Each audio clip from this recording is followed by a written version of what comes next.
what they do is run to the next. To get a better perspective, let's go back and figure out why do I think that? And visualize positive things so that I can get a positive result. Men are under the illusion that if you suppress it, it goes away. This is sad. No, let him talk. Today on HisSide, we're talking about breaking bad habits. And I have Mark and JayCee with me. We're gonna have an amazing conversation about the topic of breaking bad habits. So let's just start with, what are some of the bad habits that we have broken in the past, and then something that we are working on breaking right now? Right. Me, I have had a consistent battle with the habit of telling somebody one thing and then sometimes doing the opposite of that thing. Right. Not intentionally, not meaning to hurt anybody's feelings or not follow through with my word, but I had to start checking myself, and I got checked to be accountable for when I say I'm gonna do something, do exactly what I'm gonna say, or come back and communicate. Right. Have you had anything? Yeah. Oh, yeah, for sure. I feel like some of my bad habits are, I like things too much. So like if I get into sports or basketball, like especially growing up, I would play too much and then it would be at the expense of things I'm supposed to get done. Like, is that an addiction? Yeah, Okay. I sometimes get addicted to the feeling of competing. Okay. So, cause like I say basketball because it was accessible to me. Like you just go to the park and show up and then you could just go play. But then it became, when I moved here, especially football became so accessible to me. So like, all right, now I get to play twice a week, every week, and just get that adrenaline rush of competing. Or like video games are also like that same thing where it's like, you get to have that adrenaline rush of competing with somebody, and it's just that feeling becomes like addicting for me personally. So I know sometimes I'll sacrifice that at the expense of maybe I have to do some work. Maybe I have to study something. Maybe I have to, but I put that to the side because I'm like, oh, no, I gotta go destroy my opponents. You know what I mean? Like that, in all these different ways. I don't know why, but for me, that was definitely something.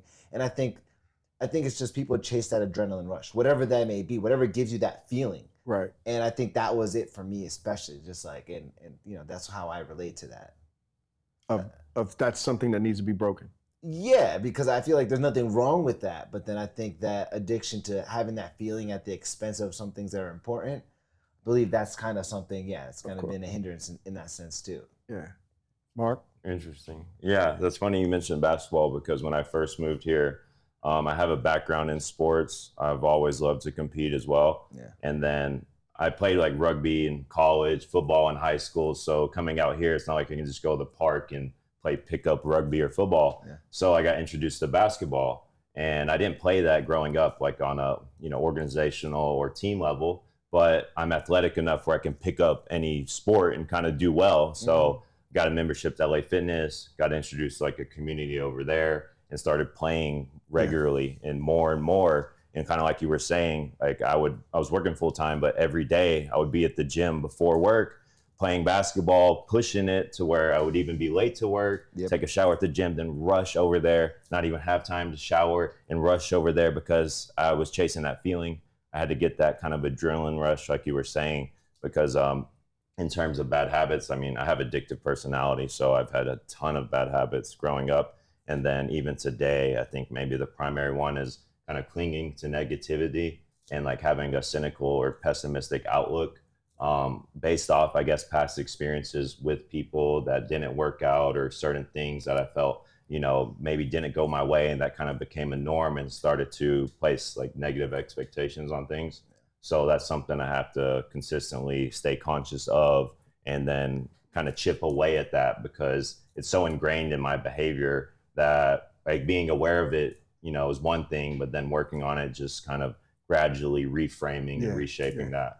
So you said something about, and I picked up something from both of you, something that started off good, it was healthy, became a bad habit because overindulging. Yeah. So that's a good thing to piggyback on, is that it can start great and it can start as a good thing, but we can allow it, or it can overtake us to where it actually becomes an addiction. Yeah. So do you remember, or can you think back to the moment where you started seeing like this is becoming a problem? Like whether it was basketball or video game or whatever it may be, do you remember that moment where it started to, Oh yeah. or did Yeah. somebody tell you? How did you find out it was a bad habit? I would say my family was very good at telling me. So my mom was, oh, you gotta do this, you gotta focus on this. Or you just see things slack.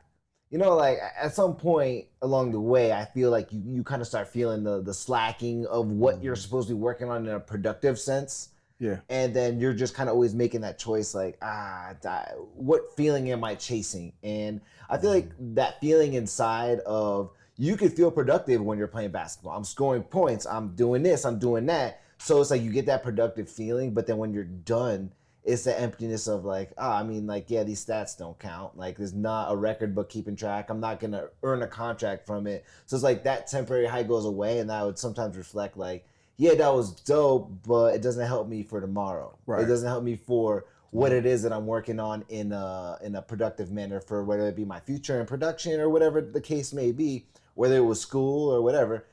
I just realized like, okay, things in this area are being taken away from because I'm overindulging in this. That's not necessarily a negative thing. It could be a negative thing. There could be negative things that bring you away from what you're supposed to be doing and what what your long-term plan is. Right. But yeah, even positive things like that, overindulging in anything could be a hindrance, And then you said addictive personality. So with something like that, when you're doing something that's healthy, do you recognize, or is it way down the road did you recognize like this is becoming a bad habit now? What is that? Sure. Well, nowadays it's different because I've kind of, progressed through so many bad habits. I'm more aware of it. I have a deeper understanding of self because I've looked inward, over the years, done a lot of like self work. So I don't notice it right away, because like you said, it is a good productive feeling. It's only until, like he was mentioning, other areas of my life start to get impacted, and then now the only difference is I notice sooner rather than later. Like once other stuff starts to get impacted, it hasn't fully taken over my life yet. Before it would fully take over my life, and then I realized, I went down this road, and now it's like I'm almost too far gone to come back, and there's a lot of damage done, or something like that. But now I'm able to notice it sooner and realize, I have to redirect here. I got to pivot. This is starting to be, affected.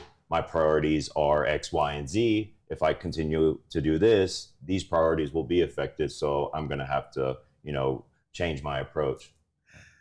With that being said, like when you're looking at like a goal or some things you want to achieve, and even though this is healthy in the beginning, and you start to realize at a certain point, or somebody makes you aware that this is not actually going to help you get to the goal or the destination that you really set out for, what are the things that you got to, like, how is that? Is it a tug of war? Is it a battle? Is it a mental versus because you said there's a feeling, you enjoy the feeling, but your mind is saying you shouldn't be doing this. You should be doing something else.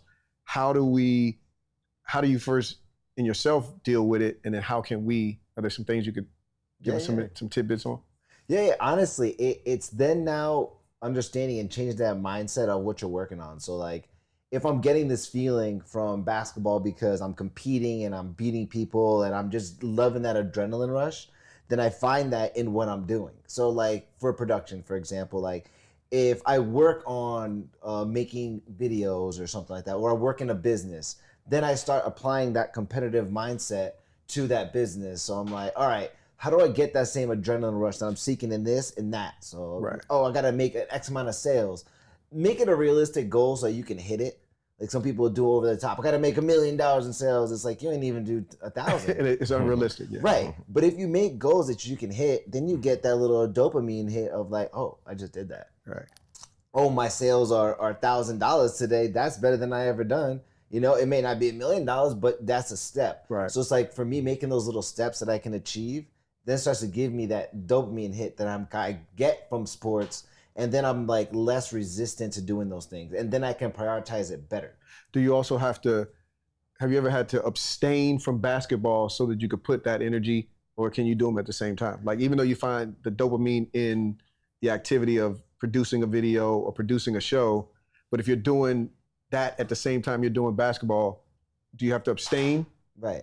Oh, you definitely got to prioritize. Okay. You have to prioritize. Like I won't stop playing basketball in a sense where like I cut it out for good, but you know I will in a sense cut back. Okay. Or like for example, right now, like this is great because like right now I have a problem with basketball where I play and I can't go 50%. Right. I always have to go 100% because that's just how my brain works. I try to say I'm only gonna go there and jog. No, it's not gonna happen. Right. But then I'll get injuries, and then that takes away from me being able to do stuff on set, or even takes away from other sports I want to play.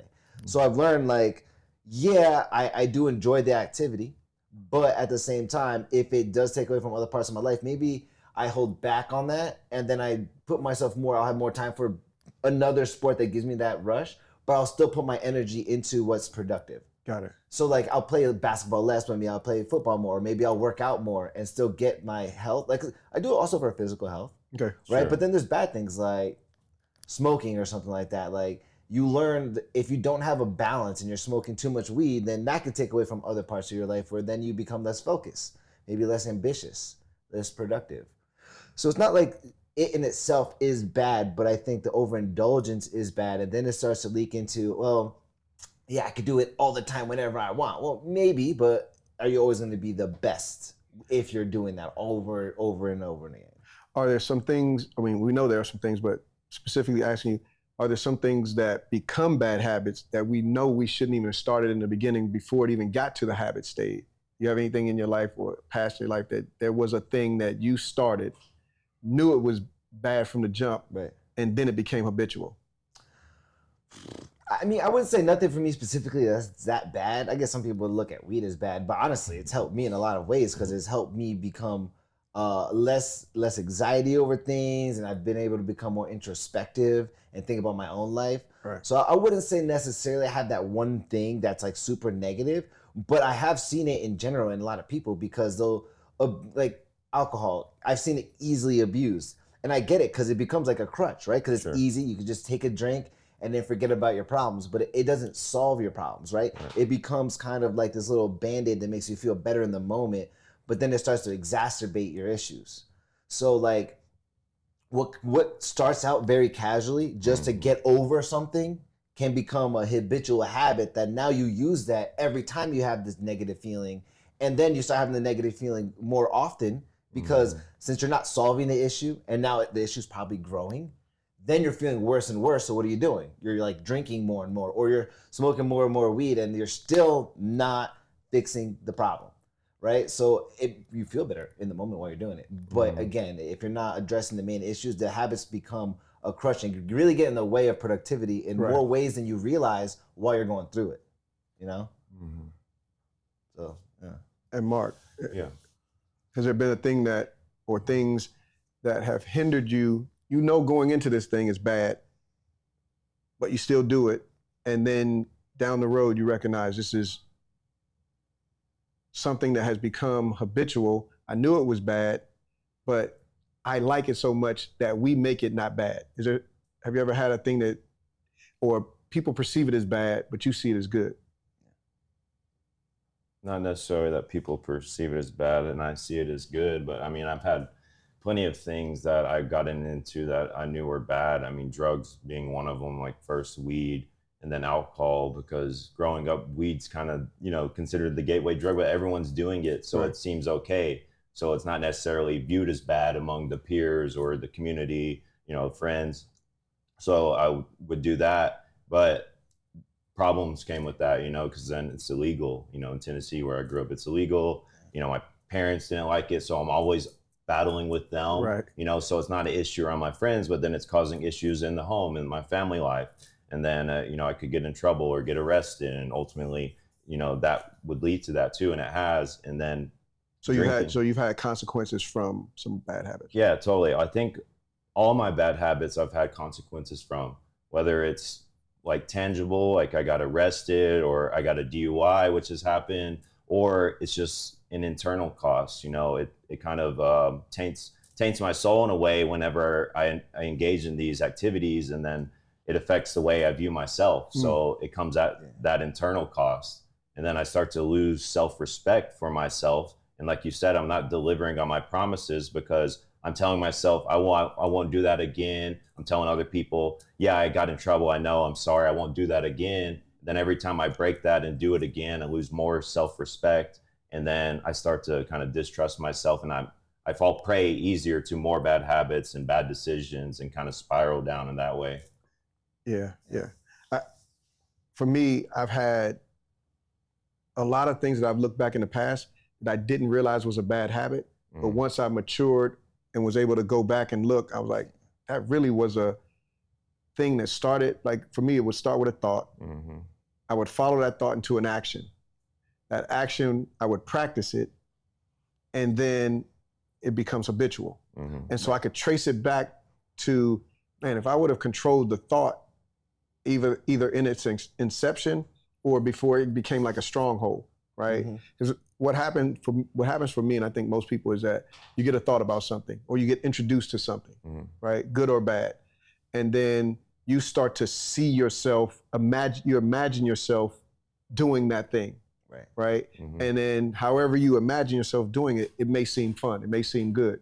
And it actually may start off as good. And then you said something that hit me just a minute ago when you said the internal cost, right? I've done things that I didn't necessarily see the initial physical cost of it, but afterwards I felt horrible or I felt bad. And so the internal cost was way bigger than the actual cost of whatever it was. And then I started to get down on myself. I started to I think that is one of the things that leads to depression, is when the internal cost is higher than what you can actually afford to pay. And when that cost is so high, you get down on yourself, you're disappointed in yourself, and not being able, sometimes we don't have people to communicate that with. You start to internalize it so much that is the start, I believe, of where depression can start to bring you down or hold you down. Yeah, and I think it's tough because then in a sense where like people are so used to seeing you a certain type of way that now you almost feel like you have to act this way to maintain that whole feeling and image of people, oh yeah, you're always happy. So what, I always gotta be happy? But then when you start feeling those negative emotions, even if they're self-caused, self-inflicted wounds, it's hard to open up because people see you as happy all the time, you know? And then it's like a pride thing where it's like, oh man, I don't want them to not see me as happy and I don't want to put my burden on somebody else. So I don't open up about it. Then the problem exacerbates because you're not solving, now you're not communicating about it. And then you're coping by doing all these other things and the underlying issues aren't being solved. So now you're isolated, you're feeling depressed, but you can't talk about it. Where do you go from there? The spiral starts to happen. And you know, the way I try to break out of it is literally by communicating. Like I'll have certain people in my circle that I trust their opinion and they're not gonna like judge me for that, but I can really express myself where it's like, I feel this. I know I'm doing this and I'm productive in these areas, but I feel this. Like, is this taken away from me? Is my actions in this area taken away from this area? And how do I breach that gap and still feel happy?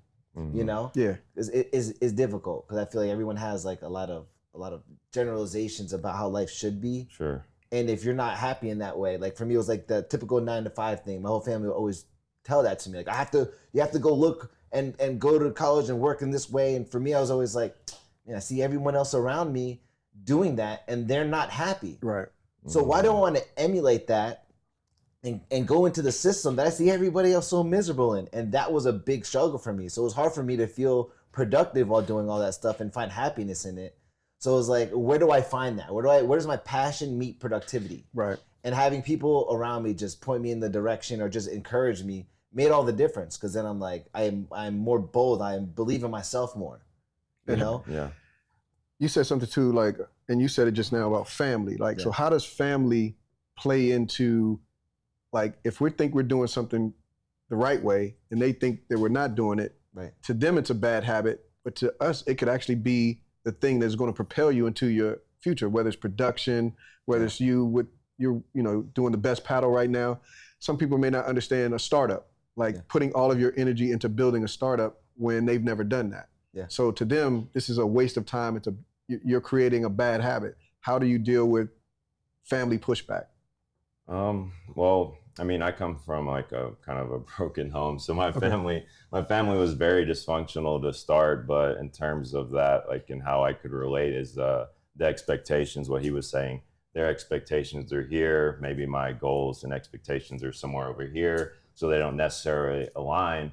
And then just for me personally, there was a disconnect. And then he mentioned communication. So I would say communication is key. Like me first expressing myself, where I'm at, how I feel about where I'm going, Right. what my intentions are, and then have, the parents or my family, tell me what they expect, what they want out of me, and see how maybe we can make that align somehow and both feel okay with the progress, or maybe accept that, okay, I don't really believe or trust in that, but I believe in you. So I'll support you in that endeavor and just trust that you'll be successful, and, we'll still be able to, agree on it in some manner at least. Are you okay with not having them take the full journey with you the whole ride? Because sometimes you got to drop people off, get to where you need to get, and then pick them back up. Are you okay with them not being able to be on the journey the whole time?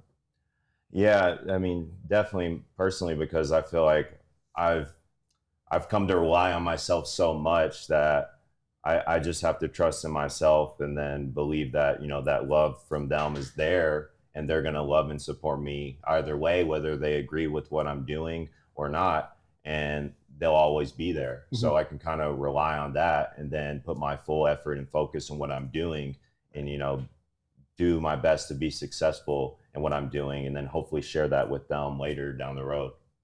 Would you say that in some of the bad habits that you had in the past, did they lead you to a better understanding of you, and are you a better person for having gone through some of the bad habits that you've gone through, would you say?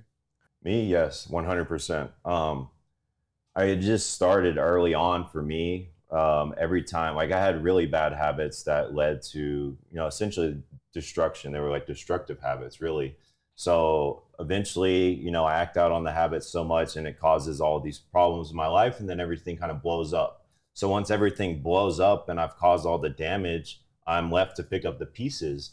And for me, I never really looked at myself and how I operated or analyzed my behaviors and what was leading to these results in my life that were, unfavorable or undesirable, because it was, really, really terrible things that happened.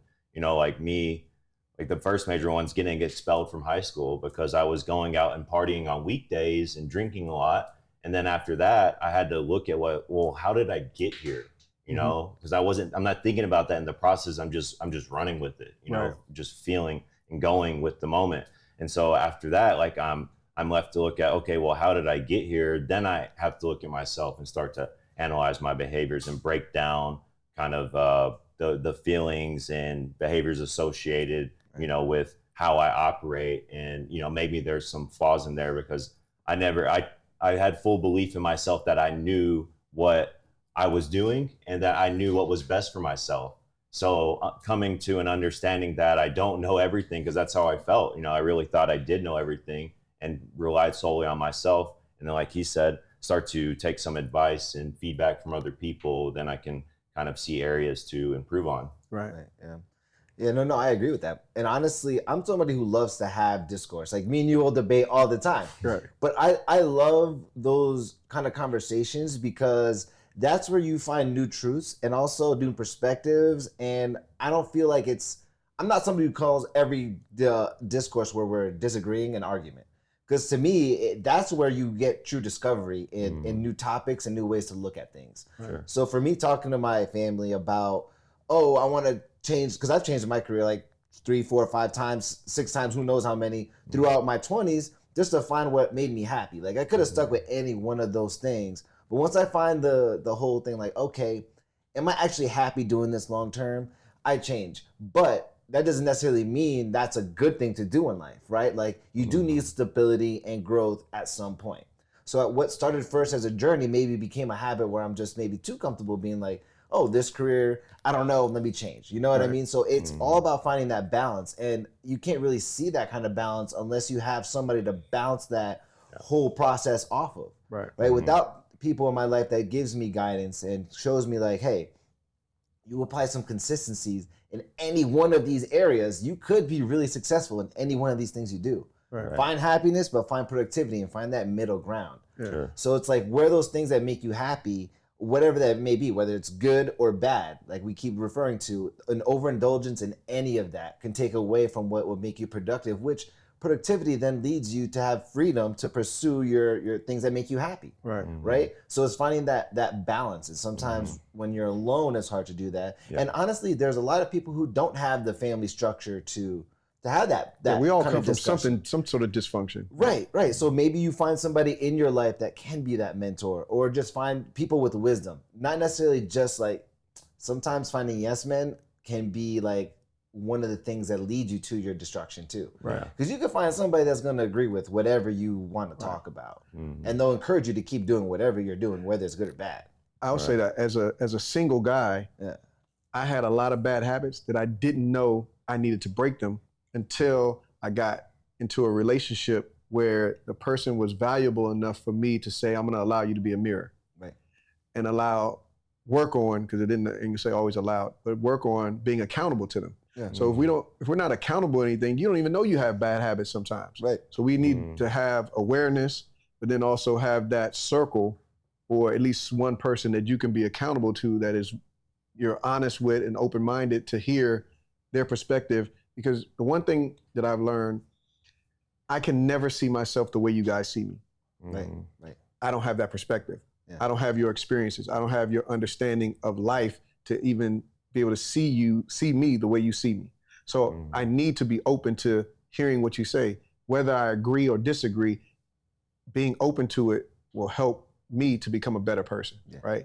And when I was closed-minded about it, I couldn't be open to even recognizing that I had bad habits. Yeah. You know you have them, but I had a laundry list of things that worked for me, but didn't work in the environment of being with other people or living with my wife, right? So I needed to be open to her saying, hey, maybe think twice about the way you're doing that. And that's what I think you're saying, is that a part of growing out of bad habits or breaking bad habits is actually being able to have someone or have people that you trust, that you can be that you trust their opinion, Right. that you can be transparent with and vulnerable. And then that's like a starting point to say, I'm open to look at myself, because perspective is a huge part of it. If we could see ourselves being better or doing better and open to other people saying it, then we can be better, right? So ultimately, I want to say, man, I thank you for this time. Thank you for the conversation. We need to have a deeper conversation with some of the addictions and bad habits, but we didn't get to that today. But thank you for sharing your experiences. I think our audience will be better for it. And continue, always remember to be strong.